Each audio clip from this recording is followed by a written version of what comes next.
Bismillahirrahmanirrahim. Sallallahu ala Muhammadin. Sallallahu alaihi wa alihi wasallam. Welcome to the Biolish world. Assalamu alaikum. This is Uwais Ahmed.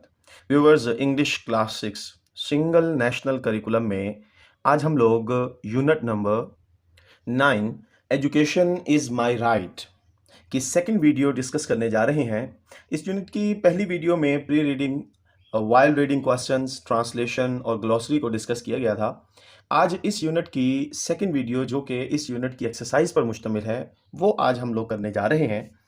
अब exercise की video को अगर अच्छे तरीके से समझना हो तो उसके लिए ट्रांसलेशन वाली वीडियो जो है उसका देखना ज़रूरी है। तो उसका लिंक जो है मैं वो डिस्क्रिप्शन में ऐड कर दूंगा।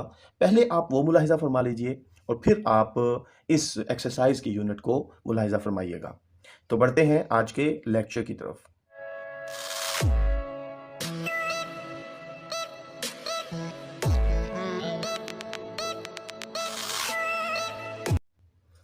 एक्सरसाइज का आगाज़ होता है आंसर द फॉलोइंग क्वेश्चन से।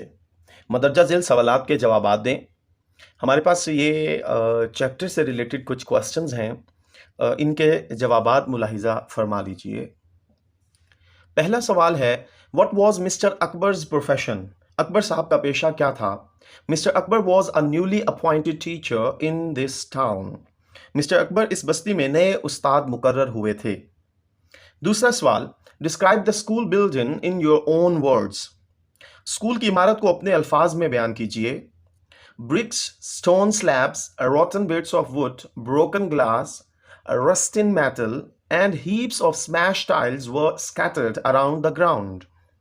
ईंटें, पत्थर के तख्ते, लकड़ी के बुसीदा टुकड़े, टूटे हुए शीशे, जंग आलूद धात और टूटी हुई टाइलों के ढेर जमीन पर बिखरे पड़े थे। The ground stood barren as nobody had thought to develop it. जमीन बंजर पड़ी थी क्योंकि किसी ने उसे तैयार करने का नहीं सोचा था। It was more like a horror house than a school building. यह स्कूल की इमारत से ज्यादा खौफनाक घर की तरह था। What did Amina tell Mr. Akbar about herself? Amina ने अकबर को अपने बारे में क्या बताया? She told him that she faced many challenges to have access to education. उसने बताया कि उसे तालीम हासिल करने के लिए बहुत से मसाइल का सामना करना पड़ा। नेक्स्ट क्वेश्चन है जी, how did Amina's parents support her in her education? Amina के वालिदैन ने उसकी तालीम में किस तरह मदद की? हर फादर, इसमें एच स्मॉल रह गया गलती से, इसे कैपिटल कर दीजिएगा। Her father was a scrap picker. उसके वालिद रद्दी चुनने वाले थे and unable to bear her school expenses, और उसके स्कूल के अखराजात बर्दाश्त करने से कासिर थे। Her mother also supported her in her studies and encouraged her to read. उसकी वालदा ने भी पढ़ाई में उसका साथ दिया और उसे पढ़ने की तरगीब दी। नेक्स्ट क्वेश्चन है, how did Amina help the landlord? Amina ने मालिक मकान की मदद कैसे की? Amina quickly came to him and removed his shoes. Amina जल्दी से उसके पास आई और उसके जूते उतारे। Then she took a handkerchief and tied the landlord's leg close to the wound. और फिर उसने एक रुमाल लिया और मालिक मकान की टांग को जख्म के करीब बांध दिया। Finally, आखिरकार he covered the bite with a clean dry bandage. और फिर उसने आखिरकार उस काटे हुए जगह को साफ खुश्क पट्टी से ढांप दिया। क्वेश्चन नंबर 6 है जी, what are the major issues in education Pakistan faces? Pakistan को तालीमी मैदान में किन किन मसाइल का सामना है? According to the World Bank, जी, वर्ल्ड बैंक के मुताबिक Pakistan has one of the world's lowest literacy rates. Pakistan में तालीम जो है वो इंतहाई कम है। Which just around 58% of adults able to read and write, जिसमें 58% जवान जो हैं वो पढ़ और लिख सकते हैं।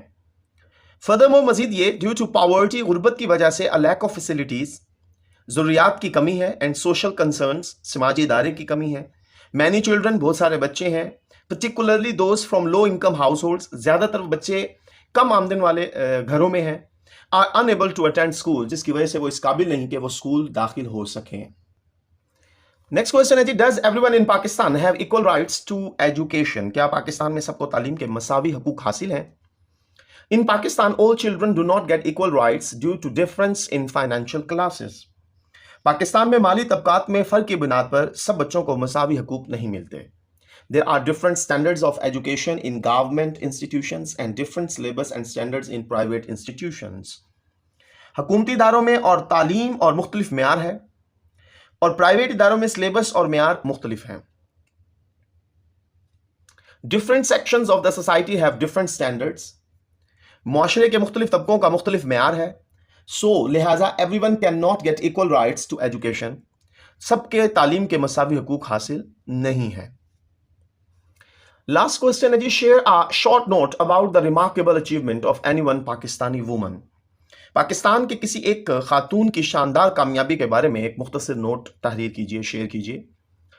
इसका जवाब है जी, there are very intelligent and educated women in Pakistan.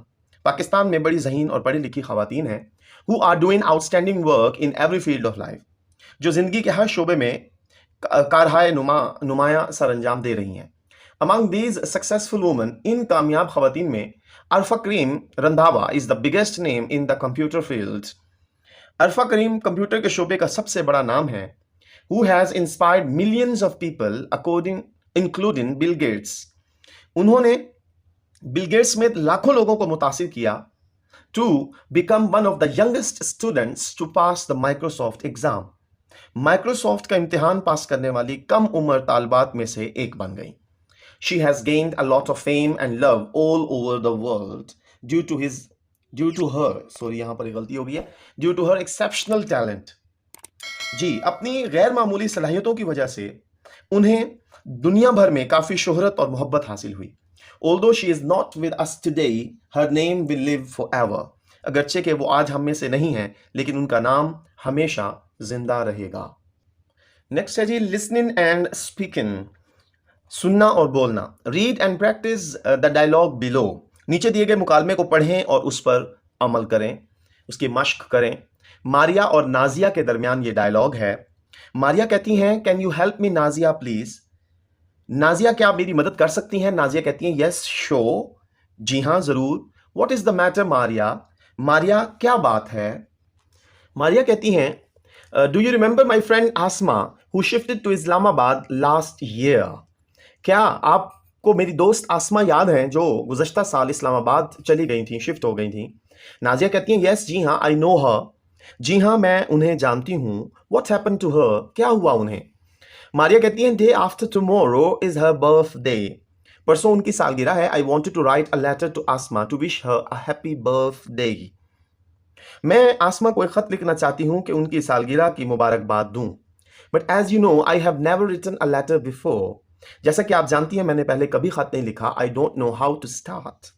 मुझे नहीं मालूम कि कैसे शुरू करना है. Can you please help me, क्या आप मेरी मदद कर सकती हैं. यहाँ पर भी एक मिस्टेक है. यह पी बेसिकली हेल्प का है, लेकिन ये गलती से मिस्टेक हो गई है. नाजिया कहती हैं, wow nice idea to wish her. ज़बरदस्त, उनको मुबारकबाद देने का अच्छा ख्याल है. Yes I will help you, जी मैं आपकी मदद करूंगी. It is very easy Maria. Maria, ये बहुत आसान है. I will share a letter format and its instructions. मैं ख़त की तरीका और उसकी हिदायत शेयर करूंगी. I hope after reading the format you can write any kind of letter. तो मैं उम्मीद करती हूँ कि आप इसका बनावट पढ़ने के बाद आप किसी भी किस्म का ख़त लिख सकती हैं. मारिया कहती हैं, I just need to fill this format according to the given instructions.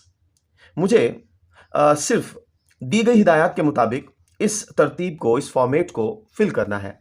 Nazia कहती हैं, yes now start writing your letter. जी, अब आप अपना ख़त लिखना शुरू कीजिए. Do let me know if you need further help. अगर आपको मज़ीद मदद की ज़रूरत हो तो मुझे बताएं. मारिया कहती हैं, okay thank you so much Nazia. Thank you, बहुत शुक्रिया नाज़िया आपका. ठीक है. तो नाज़िया कहती हैं, यू आर वेलकम, आपका खैर मकदम. नेक्स्ट है जी, make a round arrangement of students tables and ask them to think and discuss on the following topic, role of women in sports.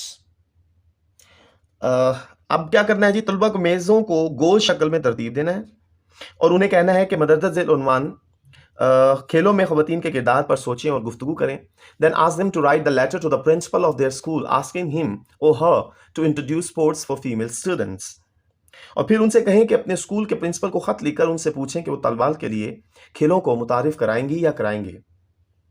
तो ये एक एक्टिविटी है जिसे आपने क्लास में परफॉर्म करना है. नेक्स्ट बढ़ते हैं वोकैबुलरी ज़ख़ीरा अल्फाज की तरफ। सबसे पहले है जी फिगरेटिव लैंग्वेज, इसे कहते हैं अलामती ज़ुबान।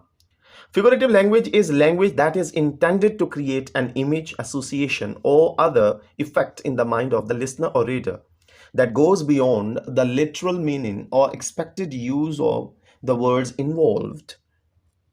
A figurative language is a language, एक ऐसी जुबान होती है that's intended to create an image, जिसका मकसद एक तस्वीर, एसोसिएशन, ताल्लुक और अदर इफेक्ट्स या दूसरे तासुरात पैदा करना in the mind of the listener और रीडर, सामईन या कारी के जहन में, that goes beyond the literal meaning, जो कि इसमें शामिल अल्फाज के लुग़वी मायने और expected use of the words involved या मुतवक्के इस्तेमाल से बालातर होते हैं।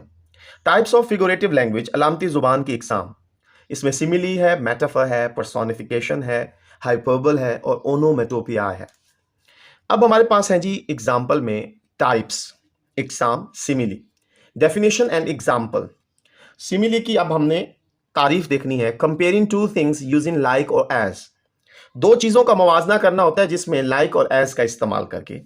एग्जाम्पल है जी as brave as a lion, her smile is bright like the sun, वो इतना बहादुर है जितना के शेर, उसकी मुस्कुराहट इतनी चमकदार है जितनी के सूरज।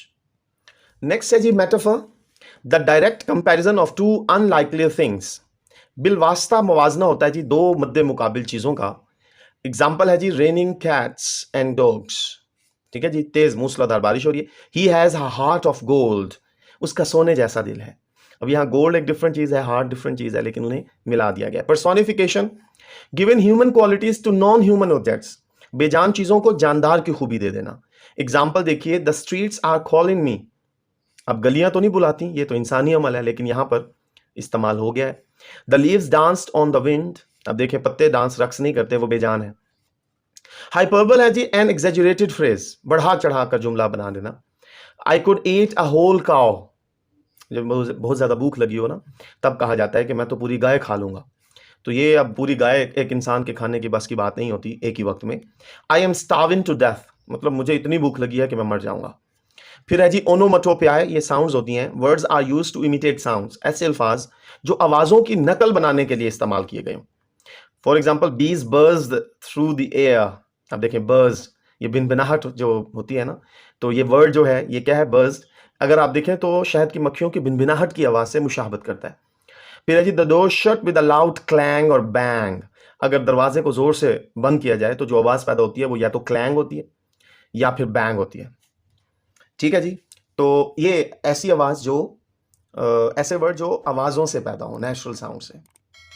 जी नेक्स्ट है जी choose the correct type of figurative language for each example, हर मिसाल के लिए लामती जुबान की सही किस्म का इंतखाब कीजिए।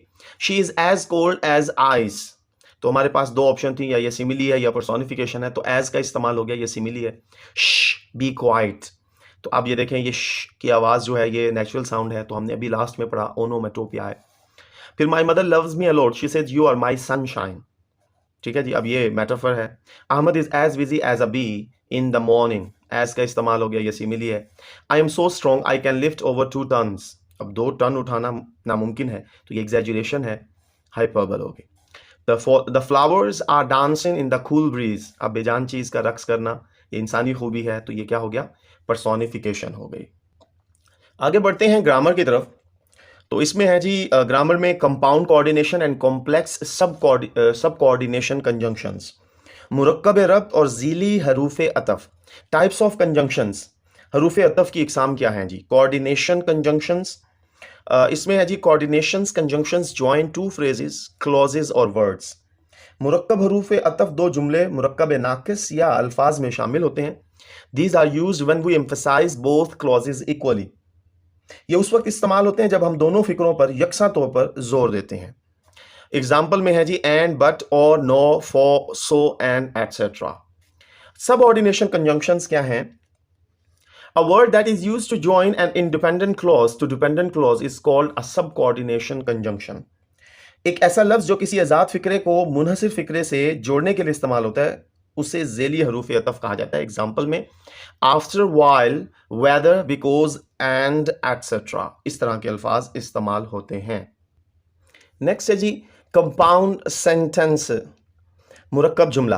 अ compound sentence is a sentence that connects two independent clauses. एक मुरक्कब जुमला एक ऐसा जुमला है जो आजाद फिक्रों को जोड़ता है। The clauses are joined together by a coordinating conjunction like and, or, but, for, nor and etcetera. फिक्रों को एक मरबूत हरूफ अतफ यानी कि like and, or, but, for, nor and etcetera वगैरह से जोड़ा जाता है। इसमें देखिए independent clause plus comma plus coordinating conjunction plus independent clause, ये इसका तरतीब है। एग्जाम्पल देखिए, ही लाइक्स मैंगोज, ये इंडिपेंडेंट क्लॉज, फिर कोमा, ये देखें, फिर कोऑर्डिनेटिंग कंजंक्शन एंड, फिर independent clause bananas. The puppy had lost her bone, comma, so she was feeling sad. I don't like fruits, but I like chocolates. I am exhausted, so I am going to bed early. Next है जी complex sentences, मुरक्कब जुमले। A complex sentence has an independent clause. एक मुरक्कब जुमले में एक आजाद फिक्रा होता है, joined by one or more dependent clauses, जिसमें एक या ज्यादा मुनसिर फिक्रे शामिल होते हैं। A complex sentence always has a subordinating conjunctions. एक मुरक्कब जुमले में हमेशा ज़ेली हरूफ अतफ होता है, such as although, after, while, whenever, unless and etc.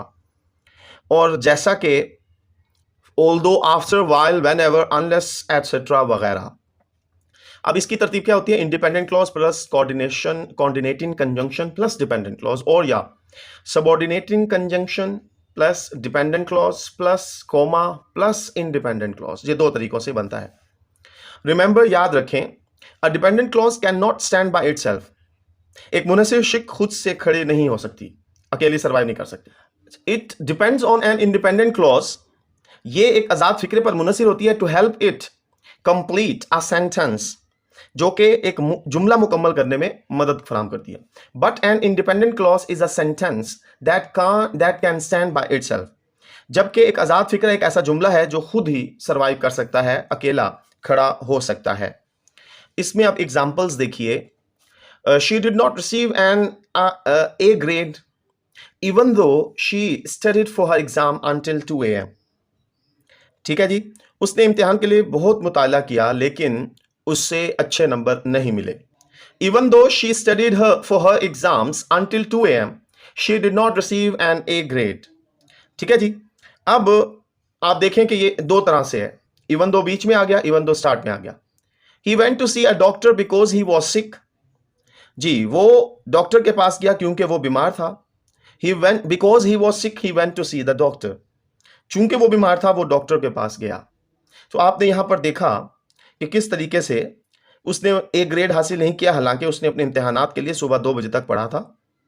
और दूसरे में था जी, अगरचे उसने अपने इम्तिहानात के लिए दोपहर 2 बजे तक तालीम हासिल की, लेकिन उसे ए ग्रेड नहीं मिला। और फिर है जी, वो बीमार होने की वजह से डॉक्टर के पास गया, चूंकि वो बीमार था इसलिए वो डॉक्टर के पास गया।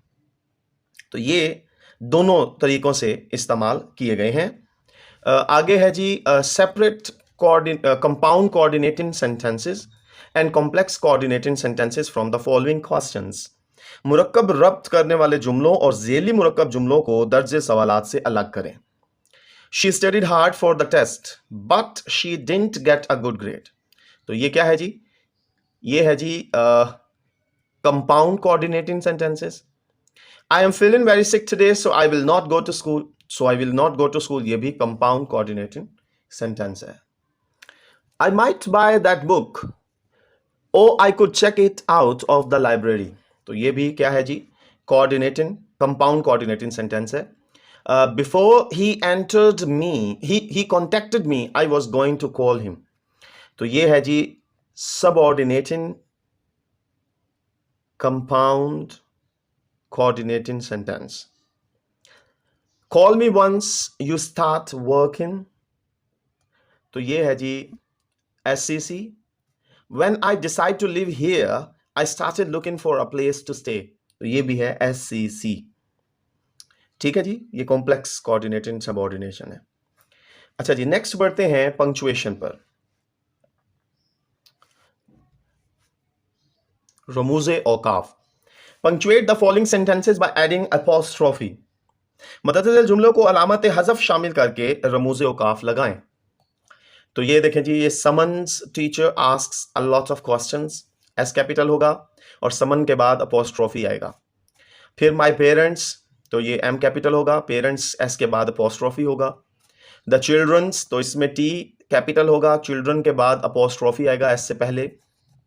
This is the boys bedroom, तो ये टी कैपिटल होगा और बॉयज के बाद अपोस्ट्रोफी आ जाएगा।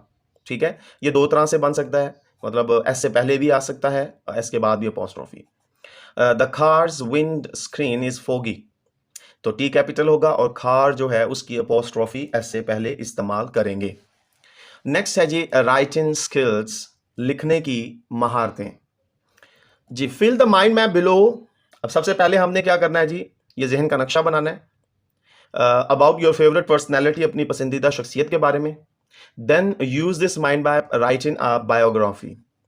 फिर हमने क्या करना है जी, सवाने उम्री लिखनी है, सवाने हयात लिखनी है। क्वालिटीज़ हैं जी, सबसे पहले देखिए ट्रूथफुलनेस, सच्चाई, ऑनेस्टी ईमानदारी, मोडेस्टी। उसके बाद चाइल्डहुड में पायस एंड अल्लाह's worshipping in the cave of Hira, place of birth Mecca, family Banu Hashim, tribe of Quraish, age and date of death 63 years age. Career है जी preaching of oneness of Allah, एक Allah की तबलीग का हुक्म दिया गया। ये ज़रा मुलाहिजा फरमा लीजिए biography. The holy prophet Muhammad खातमुन नबीयीन सल्लल्लाहु अलैहि वसल्लम, द होली प्रॉफिट मोहम्मद खातमुन नबीयीन सल्लल्लाहु अलैहि वसल्लम वाज बोर्न इन मक्का। हज़रत मोहम्मद खातमुन नबीयीन सल्लल्लाहु अलैहि वसल्लम मक्का में पैदा हुए। हिज खातमुन नबीयीन सल्लल्लाहु अलैहि वसल्लम father Abdullah passed away before his birth. आप खातमुन नबीयीन सल्लल्लाहु अलैहि वसल्लम के वालिद गिरामी अब्दुल्ला, हज़रत अब्दुल्ला जो थे वो आपकी पैदाइश से कुछ माह पहले वफात पा गए। He was brought up by his grand father हज़रत अबू मुतलिब। आप खातमुन नबीयीन सल्लल्लाहु अलैहि वसल्लम की परवरिश आपके दादा जान हज़रत अबू मुतलिब ने फरमाई। एंड आफ्टर हिज डेथ, और आपकी वफात के बाद हिज अंकल हज़रत अबू तालिब, और फिर आप खातमुन नबीयीन सल्लल्लाहु अलैहि वसल्लम के चचा जान हज़रत अबू तालिब जो थे उन्होंने आपकी परवरिश फरमाई। ही खातमुन नबीयीन सल्लल्लाहु अलैहि वसल्लम grew up to be an honest and virtuous man. आप खातमुन नबीयीन सल्लल्लाहु अलैहि वसल्लम की परवरिश हुई एक ईमानदार और नेक इंसान के तौर पर। ही खातमुन नबीयीन सल्लल्लाहु अलैहि वसल्लम was loved and respected by all. आप खातमुन नबीयीन सल्लल्लाहु अलैहि वसल्लम की मोहब्बत की गई और उनको बहुत ही इज्जत के साथ, मतलब एहतराम के साथ, मतलब आपसे मोहब्बत की जाती थी, आपकी इज्जत की जाती थी सबकी तरफ से। ही खातमुन नबीयीन सल्लल्लाहु अलैहि वसल्लम वाज कॉल्ड सादिक एंड अमीन। आप खातमुन नबीयीन सल्लल्लाहु अलैहि वसल्लम को सादिक और अमीन पुकारा जाता था। अ रिच विडो ऑफ मक्का हज़रत खतीजा रज़ियल्लाहु ताला अन्हा ऑफर्ड टू मैरी हिम। तो एक बहुत ही अमीर मक्का की खातून हज़रत खतीजा रज़ियल्लाहु ताला अन्हा ने आप खातमुन नबीयीन सल्लल्लाहु अलैहि वसल्लम को शादी की पेशकश की। ही खातमुन नबीयीन सल्लल्लाहु अलैहि वसल्लम married her when he was 25 years of age। आप खातमुन नबीयीन सल्लल्लाहु अलैहि वसल्लम ने हज़रत खतीजा से शादी की जब आपकी उम्र सिर्फ 25 बरस थी। एट द एज ऑफ 40 साल की उम्र में ही खातमुन नबीयीन सल्लल्लाहु अलैहि वसल्लम रिसीव द मैसेज ऑफ अल्लाह। 40 साल की उम्र में हज़रत खातमुन नबीयीन सल्लल्लाहु अलैहि वसल्लम को अल्लाह का पैगाम मिला। ही खातमुन नबीयीन सल्लल्लाहु अलैहि वसल्लम प्रोक्लेम्ड, आपने ऐलान फरमाया, हिमसेल्फ अ मैसेंजर ऑफ अल्लाह, खुद को अल्लाह का पैगाम रसा। ही खातमुन नबीयीन सल्लल्लाहु अलैहि वसल्लम asked the people of Mecca to believe in the oneness of Allah. तो आप खातमुन नबीयीन सल्लल्लाहु अलैहि वसल्लम ने मक्का के लोगों को यह यकीन दिलाया अल्लाह ताला की यगानगत का। To give up idol worshipping, आपने कहा कि बुतों की पूजा छोड़ दें, एंड इवल वेज, और बुराई के रास्तों को छोड़ दें। एट दिस, इस पर दे बिकेम हिज एनिमी, इस पर मक्का के लोग आप खातमुन नबीयीन सल्लल्लाहु अलैहि वसल्लम के दुश्मन हो गए। दे टॉर्चर्ड हिम, आप खातमुन नबीयीन सल्लल्लाहु अलैहि वसल्लम को उन्होंने अजियतें दी। And the Muslim so much, और मुसलमानों को इतनी ज्यादा, that he migrated to Medina, कि आप खातमुन नबीयीन सल्लल्लाहु अलैहि वसल्लम ने मदीना की तरफ हिजरत फरमाई। It became the centre of Islamic activities, Medina जो था वो इस्लामी सरगर्मियों का मरकज बन गया। The Muslims began to live and preach Islam freely, वहां पर मुसलमान जो थे वो आज़ादी से इस्लाम की तबलीग करने लगे। The battles were fought between them, वहां पर जंगें भी लड़ी गई। एट लास्ट, आखिरकार, the Muslims were the conquerors, मुसलमान फातिहीन हुए। At the fall of Mecca, the Muslims overcame the whole Arabia. Mecca की जब मतलब फतह मक्का हुई तो मुसलमान जो थे वो तमाम अरब पर गालिब आ गए। Nearly all Arabian tribes embraced Islam, तकरीबन तमाम अरब कबीलों ने इस्लाम कबूल किया। इस्लाम बिगन टू, यहाँ पर गलती हो गई है, ये Islam began to spread in other countries as well, इस्लाम जो है वो दूसरे ममालिक में भी फैलने लगा। The mission of the holy prophet खातमुन नबीयीन सल्लल्लाहु अलैहि वसल्लम वाज कंप्लीटेड, हज़रत खातमुन नबीयीन सल्लल्लाहु अलैहि वसल्लम का जो मकसद था वो मुकम्मल हुआ। ही खातमुन नबीयीन सल्लल्लाहु अलैहि वसल्लम passed away at the age of 63। आप खातमुन नबीयीन सल्लल्लाहु अलैहि वसल्लम 63 बरस की उम्र में वफात पा गए। ही खातमुन नबीयीन सल्लल्लाहु अलैहि वसल्लम is the last prophet of Allah. आप खातमुन नबीयीन सल्लल्लाहु अलैहि वसल्लम अल्लाह के आखिरी नबी हैं। व्यूअर्स, लास्ट पे है जी, write a biography of your favourite personality. अपनी पसंदीदा शख्सियत की सवाने हयात लिखें using the elements of biography in your notebook. सवाने हयात के अनासर इस्तेमाल करते हुए remember to follow the given checklist, दी गई फहरिस्त पर अमल करना याद रखें। अब इसमें क्या है जी, add physical description of the place he she lived in, उस जगह की जिस्मानी वजाहत शामिल करें जिसमें वो रहता या रहती थी। Add information about his her traits and family habits etcetera, उनके खसाइस और ख़ानदान आदात वगैरह के बारे में मालूमात शामिल करें।